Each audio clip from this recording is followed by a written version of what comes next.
कि डिप्लोमेसी में चाणक्य ने जो हमको सिखाया हम उसकी संतान है, फ्लेक्सिबिलिटी बहुत जरूरी है। जो आज की सच्चाई है वो कल की सच्चाई हो सकता हो या ना हो। किसी ने ये भी कहा है कि foolish consistency is the hobgoblin of little mind, कि जो कहते हैं हमेशा हमको यही करना है, हमको वही करना है जो देश के हित में होता है। अब मैम, नॉन अलाइनमेंट का आपने जिक्र किया, ये टर्म जो है ये शुरू होता है with a negative word, prefix negative, non aligned. तो हमने उसको बदल दिया है कि वी आर ऑल अलाइन्ड, हम सबके साथ दोस्ती करते हैं जो हमारे हित में काम करते हैं। कूटनीति का लक्ष्य क्या होता है? दो होते हैं मैम, एक आपका डेवलपमेंट, दूसरा आपकी सिक्योरिटी।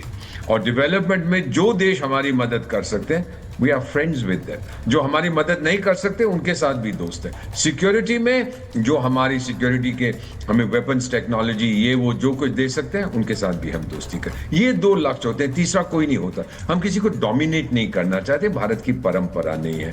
चीनी तो ये कह रहे थे कि 1400 साल तक आपने हुकूमत की थी चाइना पे, आपने एक भी सिपाही नहीं भेजा, लेकिन आपकी कल्चर, आपकी संस्कृति अब इतनी भारी थी चाइना में कि हम लोग सब बहुत प्रशंसा करते थे भारत की। तो मेरा मानना है मैम, 52 साल मुझे कूटनीति में हो गए हैं।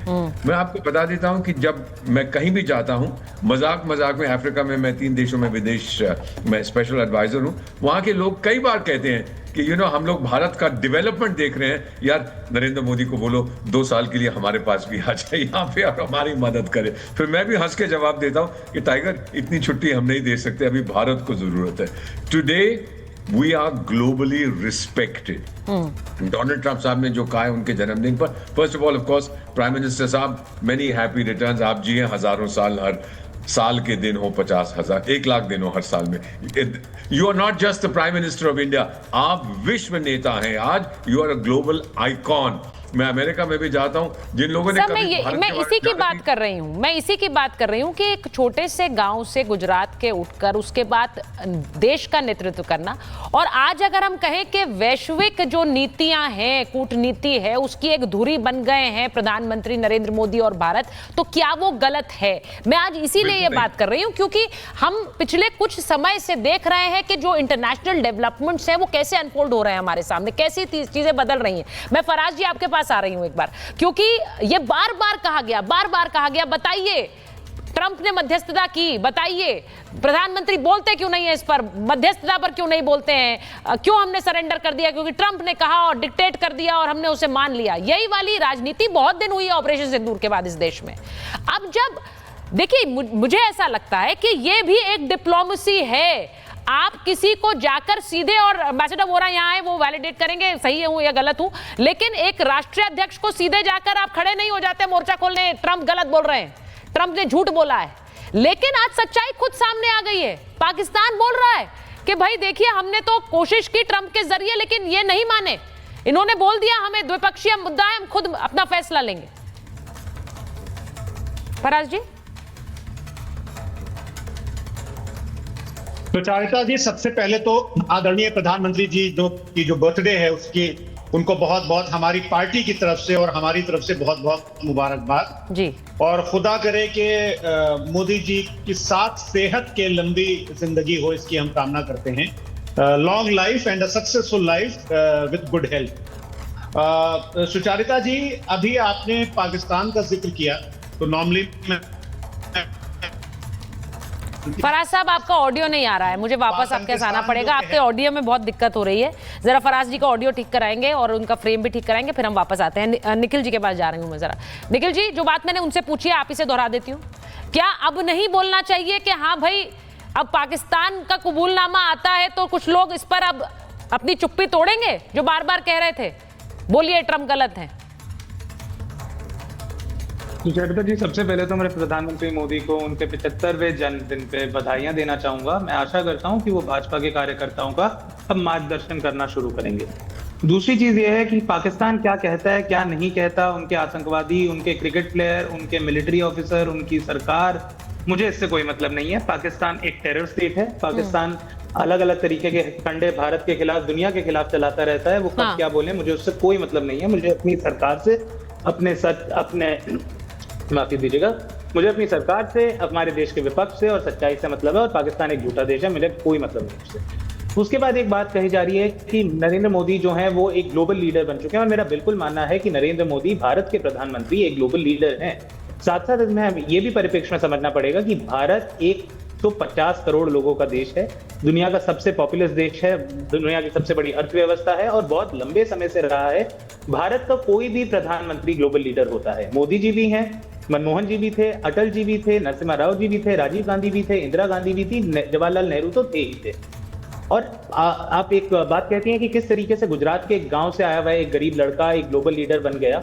बिल्कुल बहुत अच्छी बात है, सराहना लायक बात है, और मेरा मोदी जी को तो सलाम है इस चीज के लिए, लेकिन उससे ज्यादा मैं देश को और देश की जिस तरीके की लोकतांत्रिक व्यवस्था है उसको सलाम देना चाहूंगा कि यहाँ पर ये कोई नेपो किड नहीं, बल्कि गुजरात के एक गांव से आया हुआ एक गरीब लड़का आके देश का प्रधानमंत्री बन सकता है। आप नेपो किड की बात कर रहे हैं, ग्लोबल पतन पे नहीं, आप अगर नेपो किड की बात कर रहे हैं, अगर देखिए निखिल जी, अब नेपो किड की अगर आप बात करेंगे, कोई नेपो किड सत्ता के शीर्ष पे नहीं पहुंचा है। नहीं, एक सेकंड में बस, नहीं सर, इंटरजेक्शन तो होगा भाई, डिबेट चल रही है, कोई ये थोड़ी है कि आप मैंने नहीं, मैं माफी के साथ आपको इंटरजेक्ट करूंगी, लेकिन अगर आप ये कह रहे हैं कि बहुत अच्छी बात है कि दो देश की लोकतांत्रिक प्रक्रिया की जीत है कि कोई नेपो किड नहीं बैठा है सत्ता के शिखर पर, तो नेपो किड कौन है?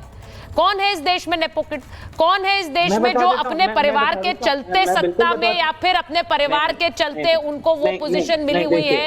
ये कि नहीं निखिल जी, फिर ये डिबेट दूसरे दिशा में चली जाएगी। मैं कुछ गलत कह रही हूँ क्या? देने दीजिए। नहीं, जवाब तो देखिए, एक तो मैं नरेंद्र मोदी जी की सराहना कर रहा हूँ कि नहीं, आप जैसी सराहना कर रहे हो तो मुझे समझ आ रहा है, नहीं आते। हाँ, बोलिए नेपो किड की अगर आप बात कर रही हैं तो नेपो किड की आप बात करेंगी तो मैं नहीं कर रही हूँ, मैंने तो शब्द का इस्तेमाल भी नहीं किया, आपने किया है सर, मैंने तो बोला ही नहीं नेपो किड, आप बोल रहे हैं। सांसद हैं पीयूष, मैं तो तारीफ कर रहा हूं मोदी जी की और देश के लोकतंत्र की कि बिना पॉलिटिकल डायनेस्टी से आया कोई फर्स्ट जनरेशन पॉलिटिशियन, एक गरीब एक गरीब बैकग्राउंड से आने वाला व्यक्ति देश का प्रधानमंत्री बन सकता है। हमें देश की और उस व्यक्ति दोनों की तारीफ करनी चाहिए। हाँ, तो फिर मैं वही कह रही हूँ, उसी सांस में देश के नेपो किड्स के बारे में भी बात कर लेंगे, तो फिर दिशा में दूसरी दिशा में चला जाएगा। ये भी आपको मैं बता रही हूँ। आज प्रधानमंत्री की उपलब्धि, अच्छा ठीक है, मैं एक बार पूछ रही हूँ हर्षवर्धन जी, नेपो किड, देखिए मैं बहुत ज्यादा नेगेटिव सेंस में नहीं लेती हूँ इस शब्द को, मैं आपको ये भी बताऊं, लेकिन क्या है, सीधी बात ये है कि कुछ लोगों को उनके परिवार के चलते अगर कोई बेनिफिट मिलता है, हम उसी को सीधे शब्दों में कहते हैं भाई ये नेपो किड्स हैं। अब ये मुझे बताइए, नरेंद्र मोदी के सामने, अब मुझे ये बताइएगा, और निखिल जी सुनिए, नरेंद्र मोदी के सामने जो प्रतिद्वंदी खड़े हुए हैं उनमें से कौन कौन नेपो किड्स हैं और कौन कौन नहीं है? अगर मैं ये वाली डिबेट करने लग जाऊंगी फिर मुश्किल होगी। हर्षवर्धन जी नाम लीजिए बस, जो लोग हैं।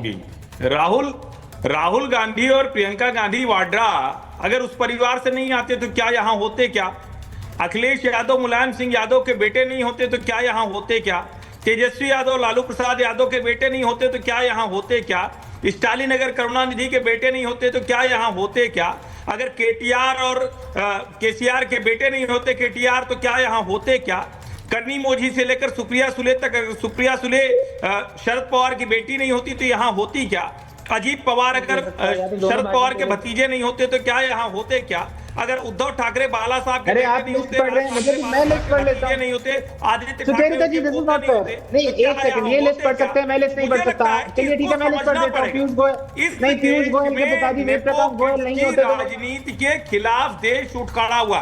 और फिर मैं कह रहा हूं, किसी के परिवार में कोई नेता हो, उनका बेटा नेता बने, बेटी नेता बने, कोई दिक्कत नहीं, लेकिन सिर्फ इसी वजह से बने वो पूरी पार्टी चलाए, वही तय करे राजनीति कैसे होगी, इसमें दिक्कत है। उसके खिलाफ देश ने नरेंद्र मोदी को नेता बनाया है, ये समझिए जरा आप इसको। ये नेपो किड्स वो वाली आदत नहीं हो सकती है कि देश का प्रधानमंत्री, और मनमोहन सिंह जैसा कमजोर प्रधानमंत्री तो भारत के इतिहास में हुआ ही नहीं। Super prime minister Sonia Gandhi, super से ऊपर प्राइम मिनिस्टर राहुल गांधी, और वो राहुल गांधी जो जाकर प्रतीकात्मक तौर पर ऑर्डिनेंस फाड़ देते, कैसे प्रधानमंत्री थे वो? उनको तो राहुल गांधी को तुरंत निकाल बाहर करना चाहिए, बर्खास्त करना चाहिए था पार्टी से, लेकिन इतनी स्थिति नहीं थी उनकी। उनको तो फाइल के लिए भी सोनिया जी की कृपा पर रहना पड़ता था। तो नेपो किड्स होना, और फिर मैं कह रहा हूं, राजनीति में किसी के परिवार के लोग आए, इसमें कोई समस्या नहीं, कहीं भी आए कोई समस्या नहीं, लेकिन वही तय करे वो नेपो किड्स है।